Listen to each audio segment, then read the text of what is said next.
Hi friends, welcome to Abhi sister. எல்லாரும் எப்படி இருக்கீங்க?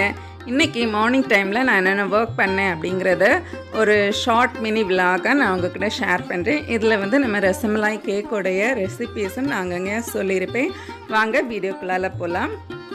காலையிலேயே ஆஃபீஸுக்கு ஸ்கூலுக்கெல்லாம் பசங்களை அனுப்பி விட்டுட்டு ஒரு கப்பு காஃபி குடித்து நல்லா ரிலாக்ஸ் பண்ணிவிட்டு நான் ரசமலாய் கேக் பண்ணணும்னு சொல்லியிருந்தேன். அதோடைய ரெசிபீஸையும் எழுதிட்டு இருந்தேன். ஸோ எழுதி முடிச்சுட்டு நம்ம கிச்சனுக்கு வந்தாச்சு. கிச்சனில் வந்தாக்கா காலையில் குக் பண்ண எல்லா வெசல்ஸுமே அப்படியே இருக்கும். ஸோ அதையெல்லாம் க்ளீன் பண்ணிவிட்டு நம்ம அடுத்த வேலை ஸ்டார்ட் பண்ணிட்டோன்னா நமக்கும் கொஞ்சம் பீஸ்ஃபுல்லாக இருக்கும். ரொம்ப அந்த பிளேசஸ் வந்து நீட்டாக இருக்கும்போது நமக்கே அடுத்த வேலை செய்கிறதுக்கு வந்து இன்ட்ரெஸ்ட்டாக இருக்கும். அதனால் ஃபஸ்ட்டு க்ளீனிங் ஒர்க்கை வந்து ஃபஸ்ட்டு முடிச்சிடலான்னு சொல்லிவிட்டு க்ளீனிங் ஒர்க்கெல்லாம் ஸ்டார்ட் பண்ணி முடித்தாச்சு. எல்லா வெசல்ஸுமே வாஷ் பண்ணி முடிச்சுட்டு நம்மளுடைய சிங்க் ஏரியா எல்லாமே க்ளீன் பண்ணி விட்டுட்டோன்னா ரொம்ப நீட்டாக இருக்கும்.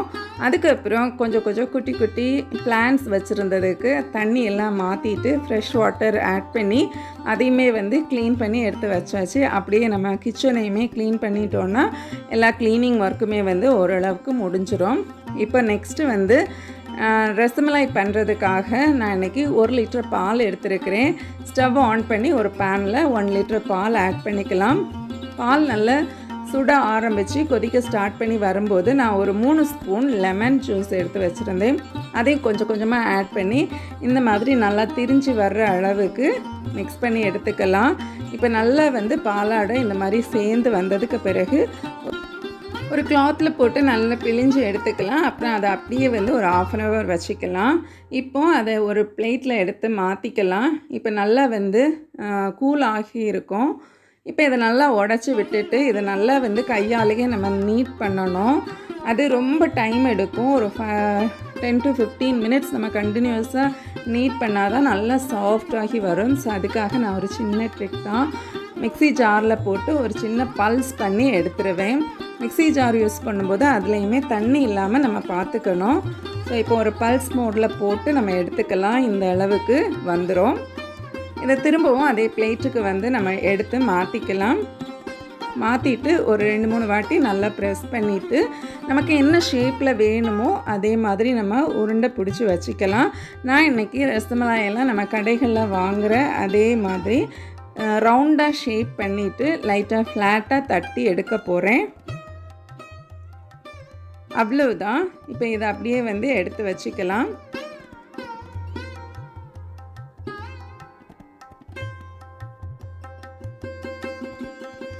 இப்போ அடுத்ததாக நம்ம சுகர் வாட்டர் ரெடி பண்ண போகிறோம். ஒரு 1/4 கப்பு சுகர், 1 கப்பு வாட்டர், கொஞ்சமாக ஏலக்காய் சேர்த்து சுகர் வந்து நல்லா கொதிக்கட்டும். நல்லா கொதிச்சதுக்கு பிறகு நம்ம தட்டி வச்சுருக்கிற எல்லா ரசமலாய் பீசஸையுமே போட்டு நல்லா கொதிக்க விட்டு எடுக்கணும். ஒரு 2-3 டைம்ஸ் வந்து நல்லா வெந்ததுமே மூடியை எடுத்துட்டு திருப்பி போட்டு திரும்ப ஒரு 2-3 மினிட்ஸ் வந்து நம்ம குக் பண்ணி எடுத்துட்டோன்னா நல்ல சாஃப்டான ரசமலாய் வந்து நமக்கு கிடைக்கும். இது அப்படியே ஒரு சைடில் இருக்கட்டும். இன்பிட்வீன் நான் வந்து கேக்குடைய பேஸுமே வந்து ரெடி பண்ணி எடுத்திருந்தேன். ஸோ அதுவுமே எனக்கு குக்காகி வந்துருச்சு. கடைசியாக நம்மளுடைய ரசமலாயும் ரெடி பண்ணியாச்சு. இந்த மாதிரி தான் இருந்தது.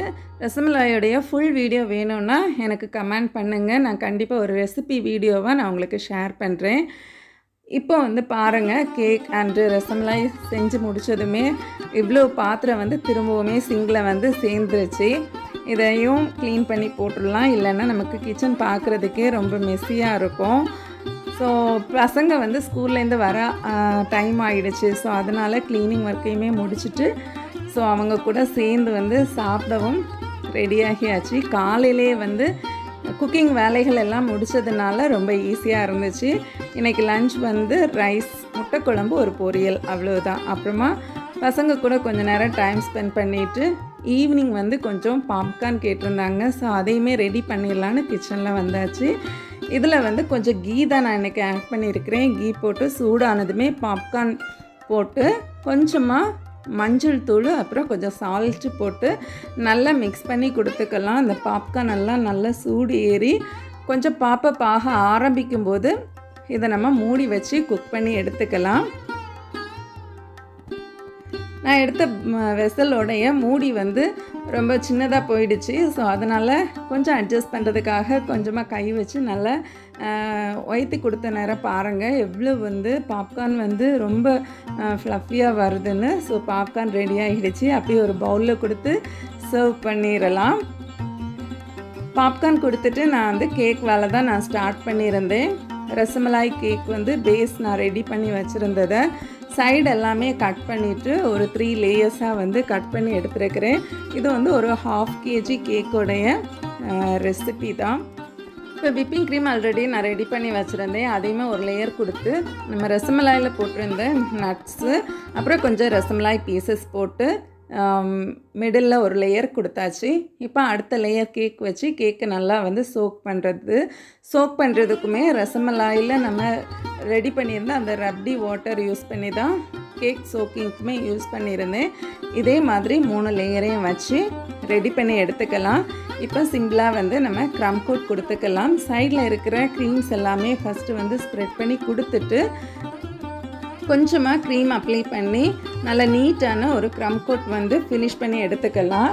இப்போ இதை வந்து ஒரு 1/2 hour வந்து நம்ம ஃப்ரிட்ஜில் செட் பண்ணி எடுத்துக்கலாம். அப்போ தான் மெயின் கோட் கொடுக்குறதுக்கு ரொம்ப கம்ஃபர்ட்டாக இருக்கும்.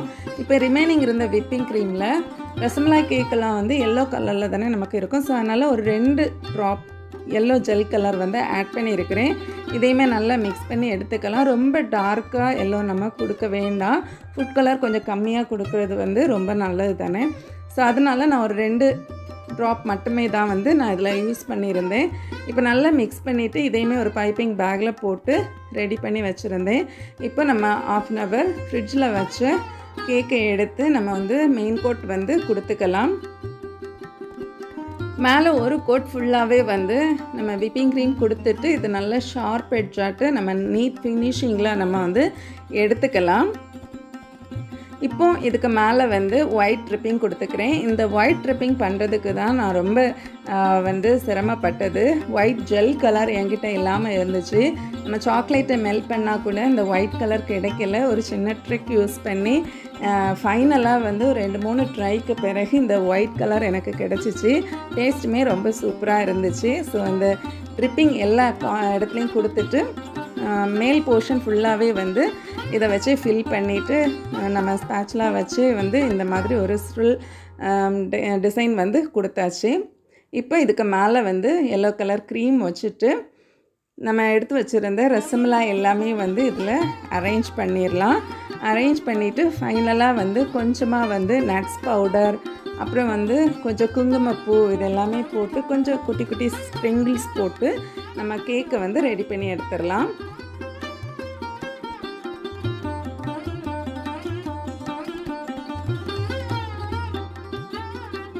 இப்போ ஃபைனலாக ஒரு ஹாப்பி பர்த்டே டாப்பர் வச்சுட்டோன்னா நம்மளுடைய பர்த்டே கேக் வந்து சூப்பராக ரெடி ஆகிடுச்சு. ஃப்ரெண்ட்ஸ், இந்த வீடியோ அண்ட் ரெசிபீஸ் வ்ளாக் எல்லாமே வந்து உங்களுக்கு பிடிச்சிருக்கும்னு நினைக்கிறேன். வீடியோ பிடிச்சிருந்தா மறக்காமல் லைக் பண்ணுங்கள். உங்கள் ஃப்ரெண்ட்ஸ் அண்ட் ஃபேமிலிக்கு கூட ஷேர் பண்ணுங்கள். நீங்கள் இன்னும் நம்ம சேனலை சப்ஸ்கிரைப் பண்ணலைன்னா அபீஸ் ஹேஷ்டாக்கு சப்ஸ்கிரைப் பண்ணி சப்போர்ட் பண்ணுங்கள். நான் இன்னொரு இன்ட்ரெஸ்டிங்கான வீடியோவில் உங்களை மீட் பண்ணுறேன். பாய்.